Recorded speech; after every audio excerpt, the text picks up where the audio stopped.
Bonjour ou bonsoir et bienvenue sur un nouvel épisode de la Pause Podcast. On se retrouve aujourd'hui pour une exploration douce et apaisante de l'histoire de Burger King, une marque emblématique qui a marqué l'univers de la restauration rapide.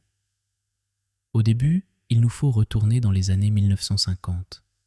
C'est en 1953 à Jacksonville, en Floride, que deux frères, James et David McLamore, ouvrent un petit restaurant appelé Insta Burger King.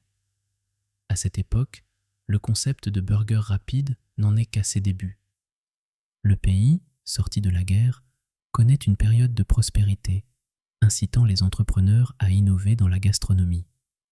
Puis, les McLamore ont vu la capacité de croissance de leur petit restaurant. En 1959, ils décident de se lancer dans la franchise. Le nom change en Burger King, et le premier restaurant sous cette nouvelle bannière ouvre à Miami.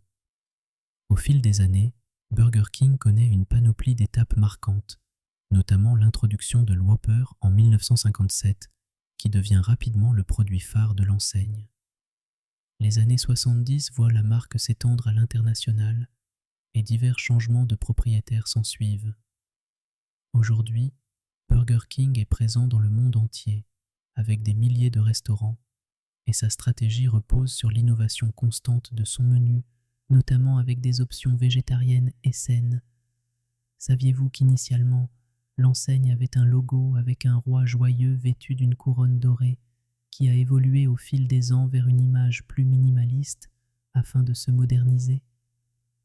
Une autre anecdote surprenante est que Burger King a lancé une campagne publicitaire en 1998 pour promouvoir le sandwich The Left-Handed Whopper, prétendant que la recette était conçue spécialement pour les droits des gauchers, ce qui a suscité une vague d'intérêt et de curiosité. En conclusion, l'histoire de Burger King nous rappelle comment une simple idée peut évoluer, se réinventer et s'adapter aux goûts et aux besoins d'un monde en perpétuel changement. Réfléchissons ensemble à la façon dont nos propres récits personnels évoluent au fil du temps, tout comme notre rapport à la nourriture.